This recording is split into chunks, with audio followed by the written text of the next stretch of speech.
August 15th, 1977, just 2 days before the world lost Elvis Presley. Inside a private rehearsal room at Graceland, the King was warming up for what would have been his final tour.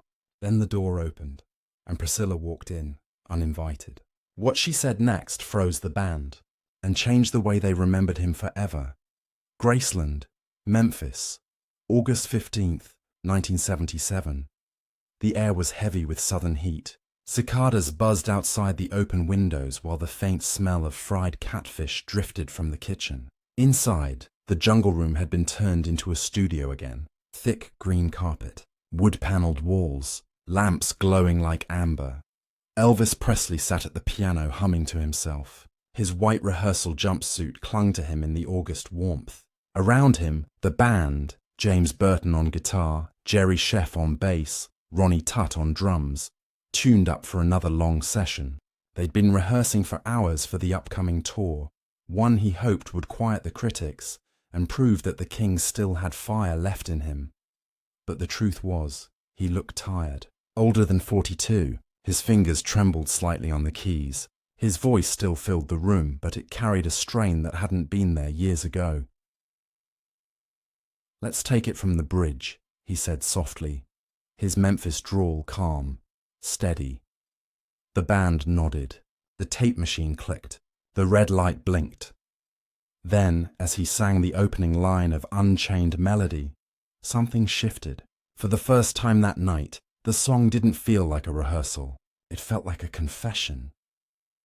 He sang with his eyes closed, his voice trembling on the high notes. The room seemed to shrink around him, as if Graceland itself was listening. Outside, lightning flickered in the distance. Rain tapped faintly on the window. Inside, the only sound was his voice and the gentle rhythm of the piano. When the last note faded, no one spoke. Ronnie Tutt leaned forward. "That's it, E. That's the one." Elvis smiled faintly. "Maybe," he said.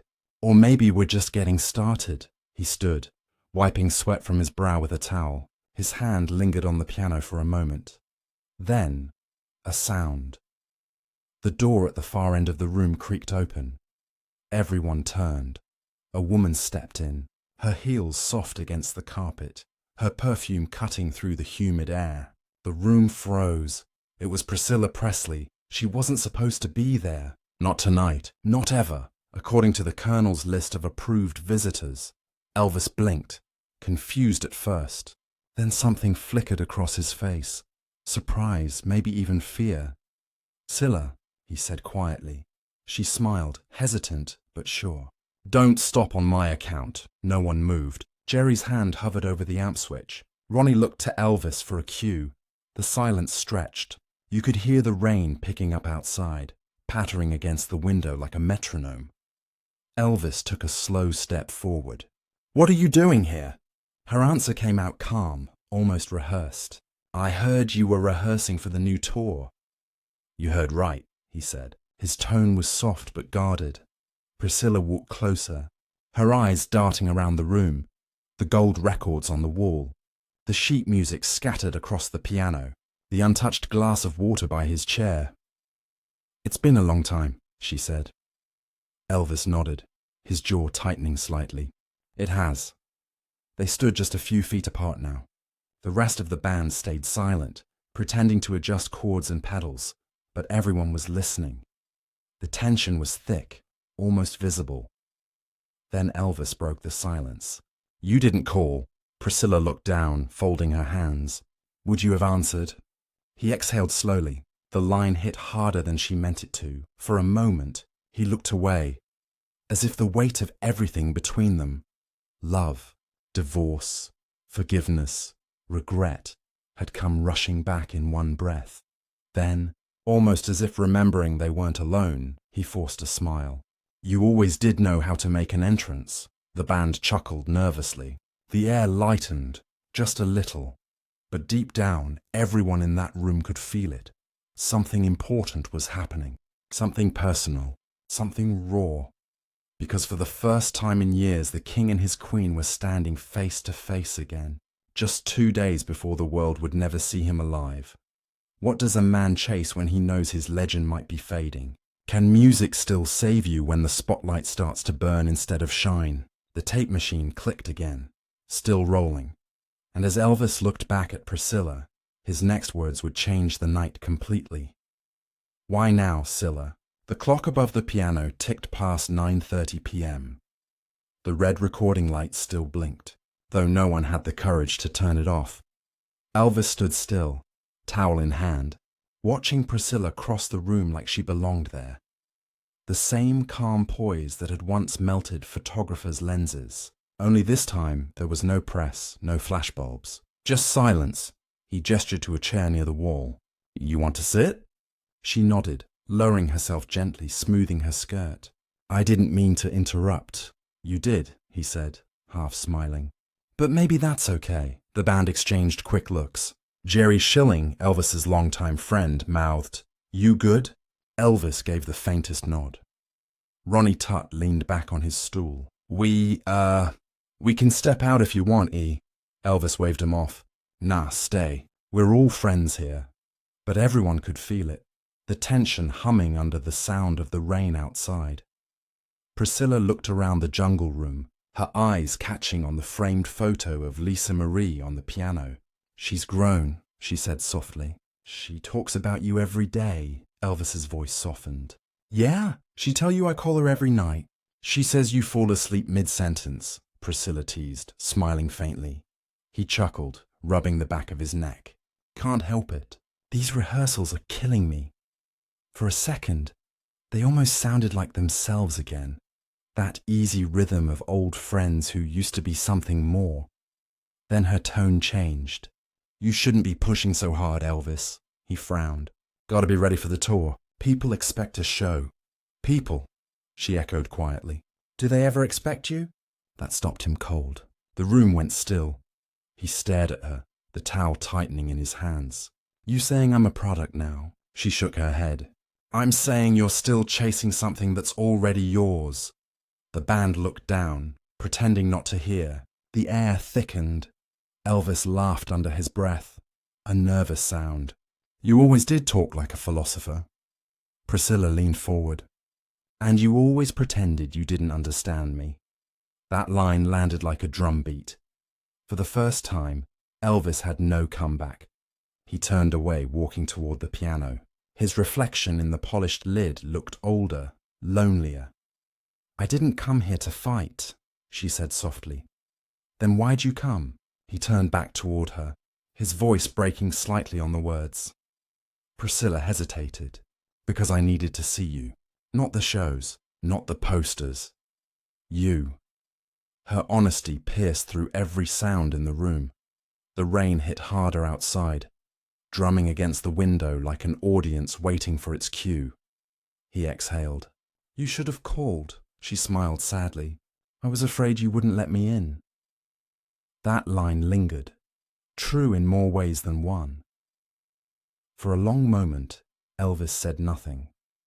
Then he walked back, slowly, until he stood in front of her, the king of rock and roll, looking smaller than anyone had ever seen him. He crouched down so their eyes met. You always had a key to this place, Scylla.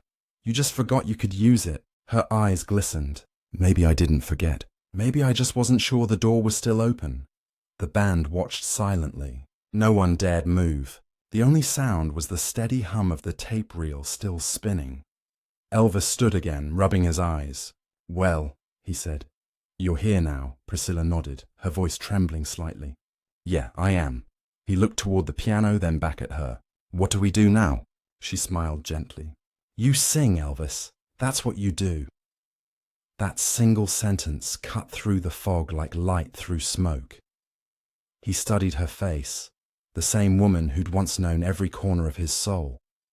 And for a moment, he seemed to breathe easier. Then he turned toward the band and said quietly, Give us a minute. The door clicked as they stepped out one by one. The sound of the rain filled the void. Now it was just the two of them, alone in the jungle room, surrounded by ghosts of songs that still mattered.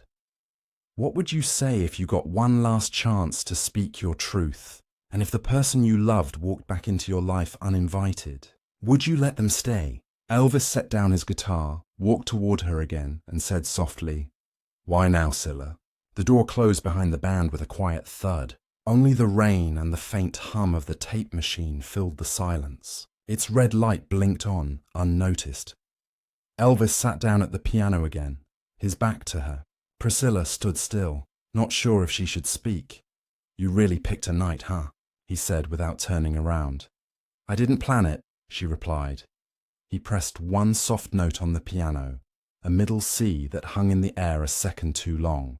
"You always were good at bad timing," she smiled faintly. "Maybe. Or maybe this is the only time left." He stopped playing. The room felt smaller. The clock ticked louder. Elvis turned toward her, eyes tired but sharp. "You think I don't know what people say? They think I'm finished." She stepped closer. "You're not finished. You're just tired." "Tired?" He laughed softly. "You ever feel like you've been performing your whole life and forgot what silence sounds like?" She didn't answer. The question hung there, heavy, true. He leaned back on the piano bench. "I got people telling me what to eat, when to sleep, what songs to sing.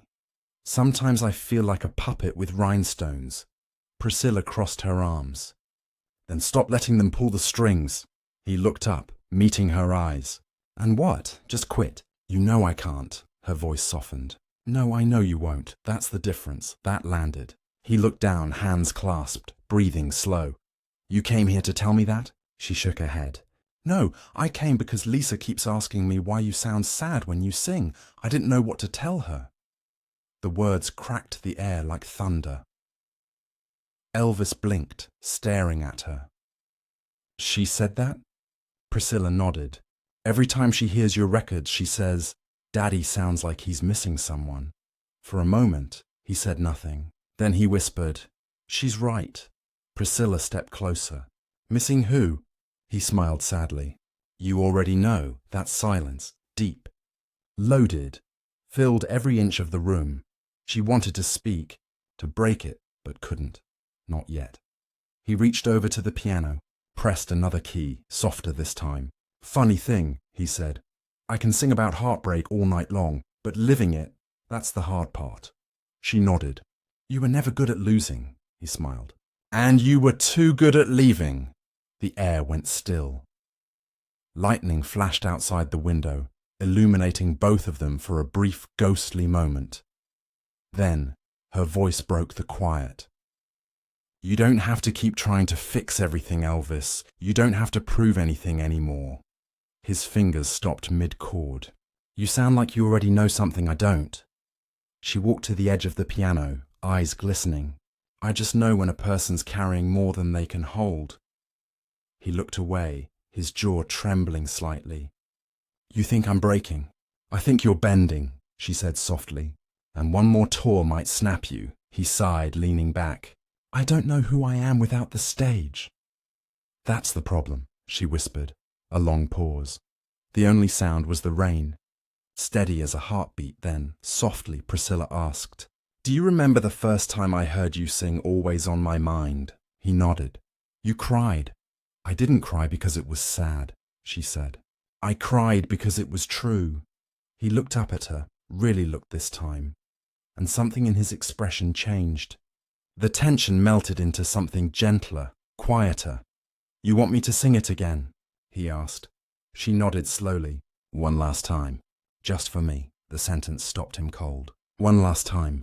For a second, he said nothing. Then he smiled faintly, a sad smile that reached only halfway. "All right." He straightened the piano sheet, though he didn't need to look at it. His hands hovered over the keys, like they'd been waiting for this moment all along. She took a seat near the corner, folding her hands, her breath shaky. The red light on the recorder blinked. No one noticed. Elvis took a breath, deep, deliberate. His voice came low at first. "Maybe I didn't treat you quite as good as I should have." The first line alone cracked the silence open like glass. Her eyes filled. The sound wasn't just music anymore. It was confession. He sang softly, each word sinking into the room like dust and memory. His voice trembled halfway through the chorus. He pushed through it, but his hands shook slightly. Priscilla covered her mouth, trying not to cry. Every lyric sounded heavier, realer than it ever had on tape. And when he reached the final verse, he looked right at her.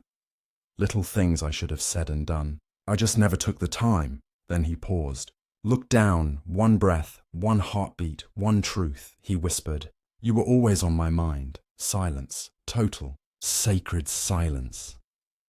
What if forgiveness sounds like a song you've already heard, but never really listened to? What if closure doesn't need words at all? The red light flickered once more, capturing everything. A song, a goodbye, a truth no one was supposed to hear.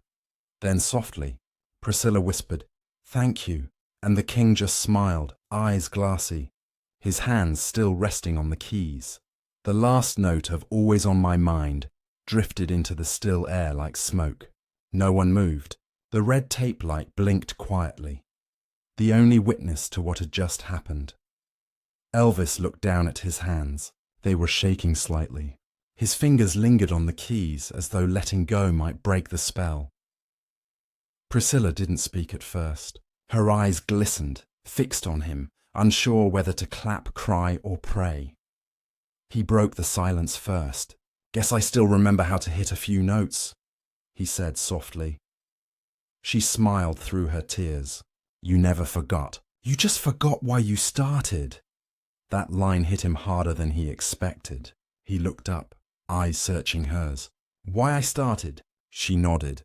"You used to sing like you were trying to tell the truth. Somewhere along the way, the truth got lost in the noise." Elvis stared at her, and for the first time in a long while, he didn't have an answer. The sound of rain tapping against the window filled the room. Each drop seemed to echo her words. He finally spoke. "Maybe you're right." He stood, pacing slowly across the room, running a hand through his hair. The stage used to feel like home. Now it just feels like a job. Priscilla followed him with her eyes, then stopped chasing the applause. He turned sharply. "You don't understand. The applause is all I have left." Her expression softened. "No, Elvis, you still have your voice. The applause isn't what made people love you. The way you made them feel did." That silence again, deep, intimate, alive. He sighed, his shoulders sinking. "You sound like you've been waiting years to tell me that." "I have," she said. "I just didn't think you'd listen." He smiled faintly. "Well, I'm listening now." He sat back at the piano and pressed one key, then another. A slow, deliberate melody began to form. Not rehearsed, not planned, just something raw. Priscilla tilted her head. "What is that?" He didn't answer. The melody deepened. Then words began to emerge, half whispered, half sung. Something about faith, about forgiveness, about finding peace when the lights go out. It wasn't any song anyone had heard before. It was just him. Honest, stripped bare. Priscilla's throat tightened. The voice in front of her wasn't Elvis the legend. It was Elvis, the man she once loved. Fragile, human, fighting to be heard above the noise of his own fame. The lights flickered once as thunder rolled outside. His voice grew stronger. "There's still a reason to keep walking," he sang softly, barely audible. That line, so simple, so pure, cut right through her. When he finished, he leaned forward, his hands trembling over the keys. "That one's not for the record," he said. "That's for us." Priscilla nodded, her tears falling freely now. "Then it's perfect." He looked down again, smiling faintly. "Funny. You always did make me sing better." She laughed through her tears. "No, Elvis, you just finally stopped pretending." Lightning flashed, lighting the room in a brief burst of white. For a second, their shadows danced across the walls like ghosts from another time.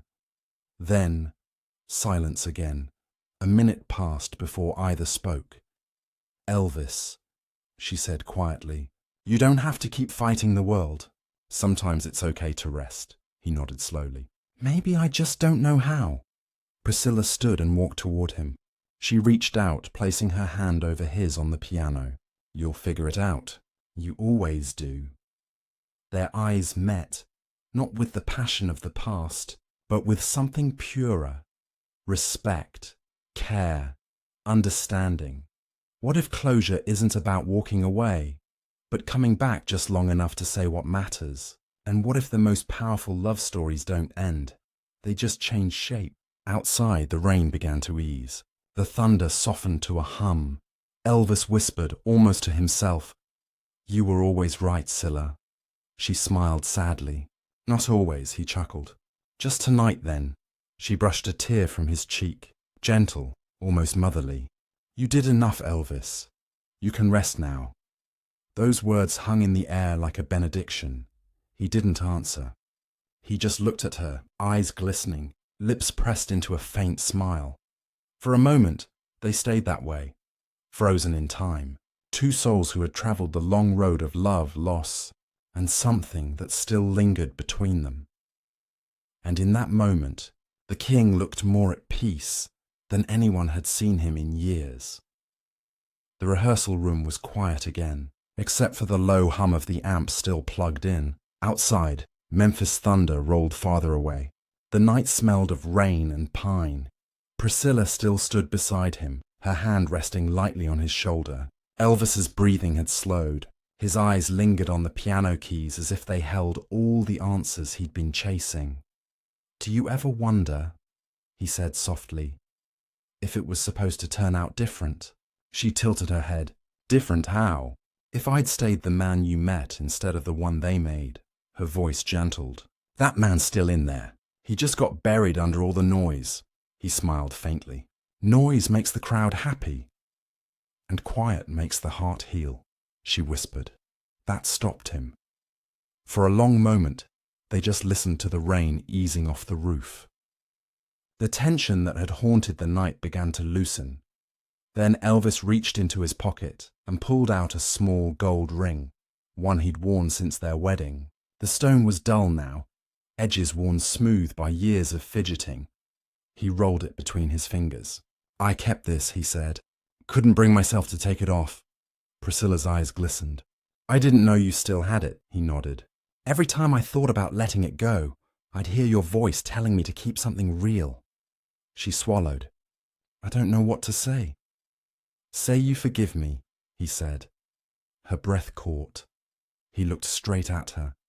"For the times I was gone when I should have been home. For the walls I built. For thinking I had to be someone bigger than myself to deserve love." Tears spilled down her cheeks.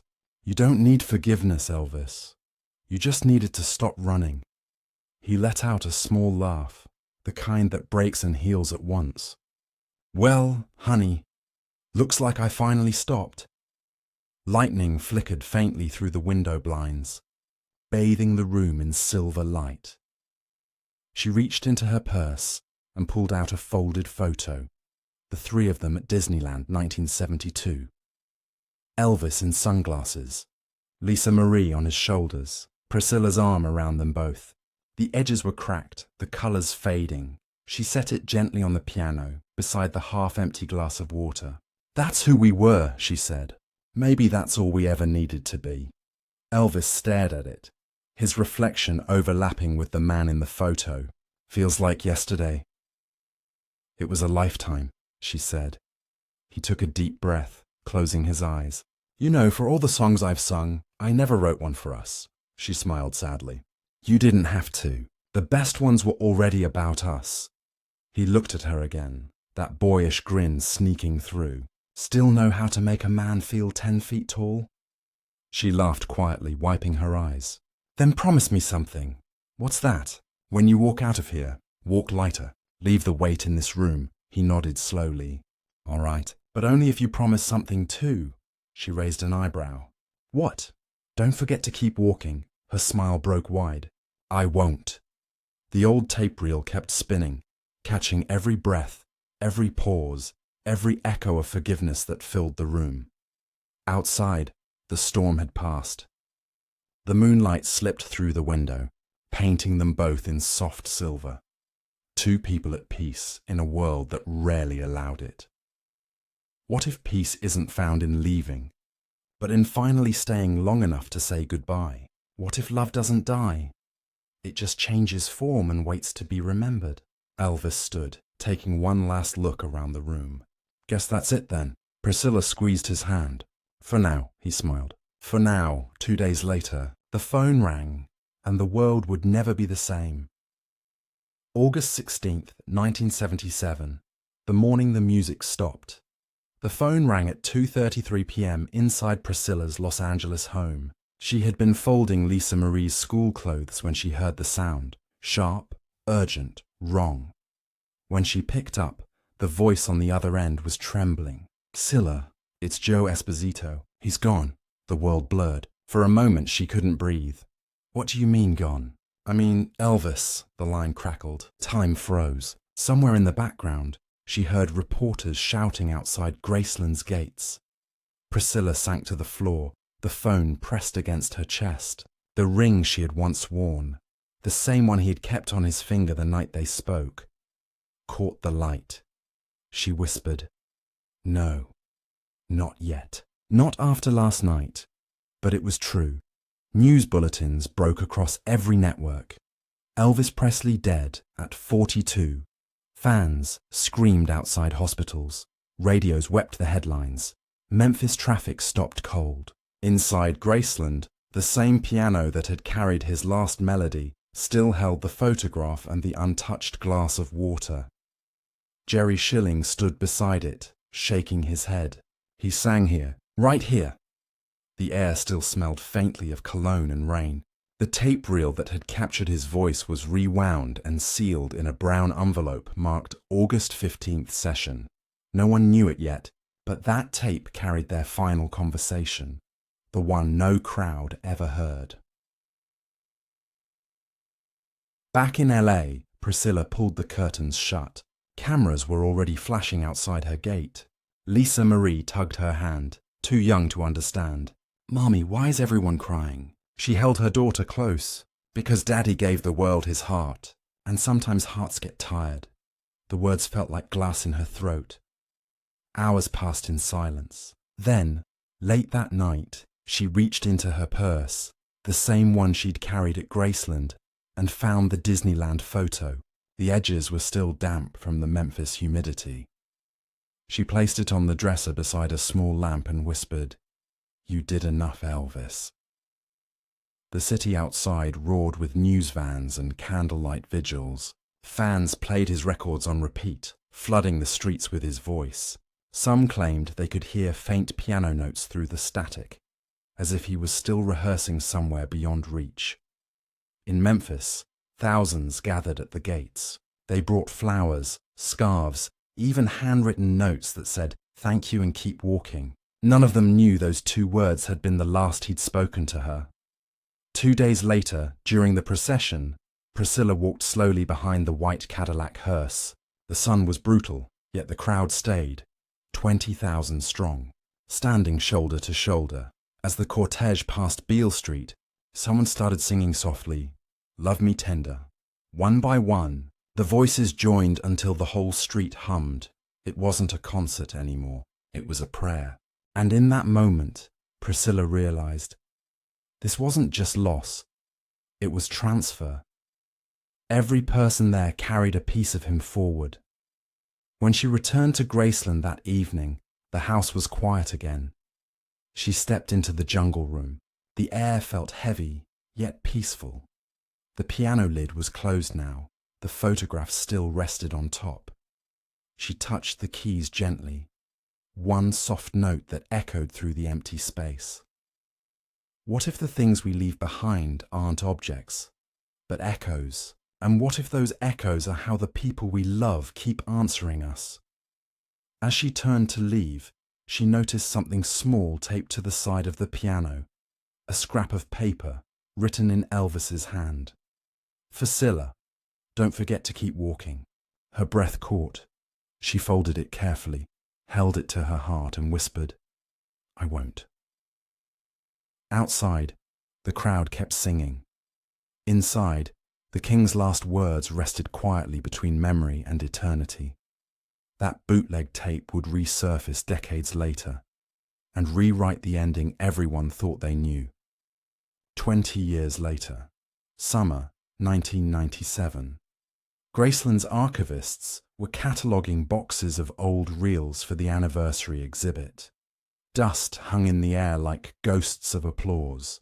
Most of the boxes were labelled neatly. 75 tour footage, Vegas set lists. But one was different. Plain brown cardboard. No date, no label.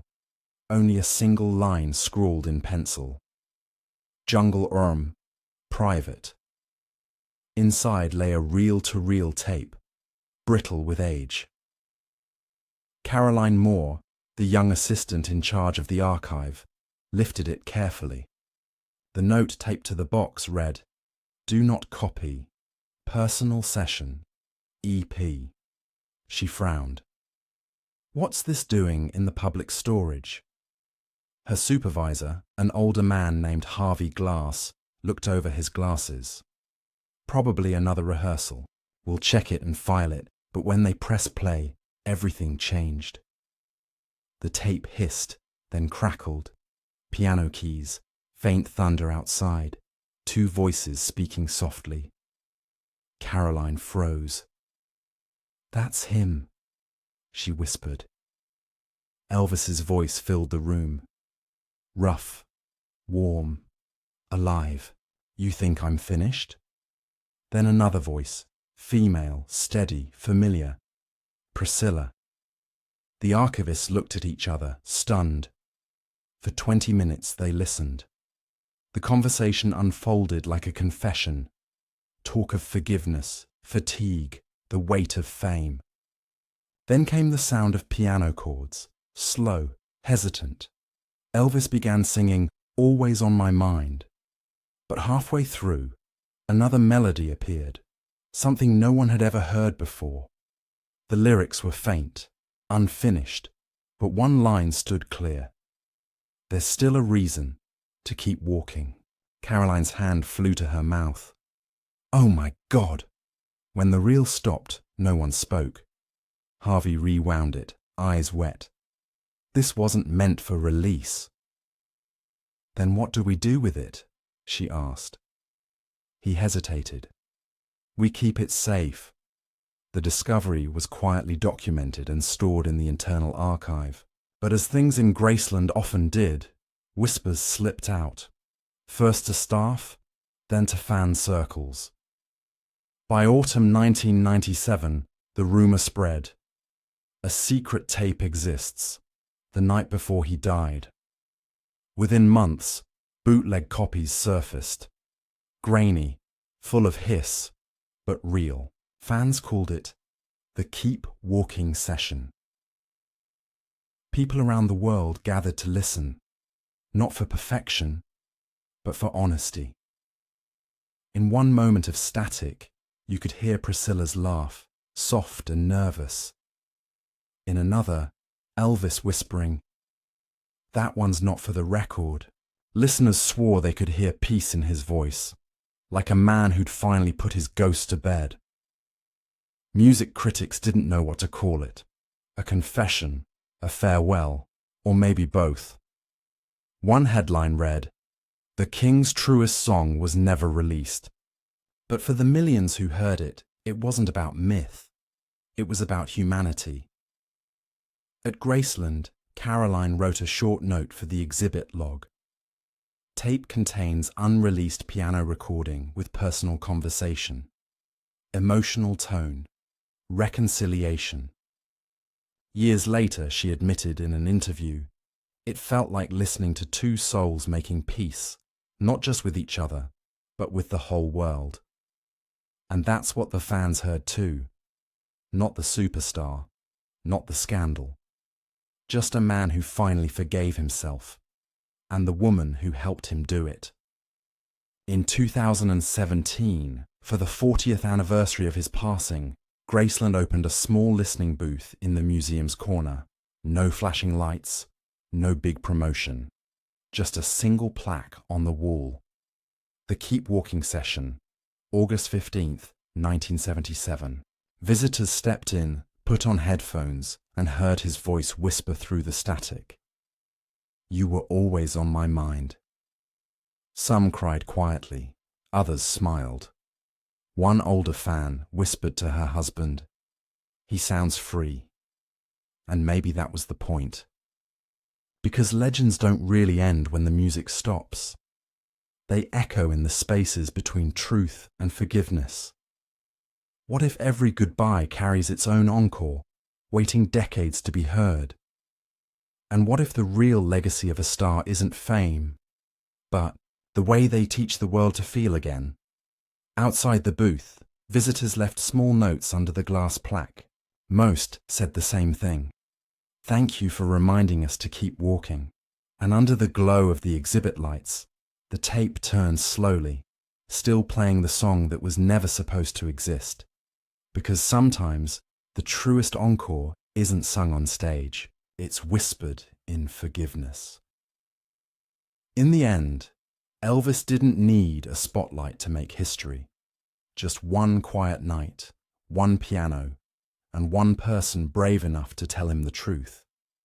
If this story touched you, share it with someone who still believes in second chances. Because forgiveness, like music, is never really over.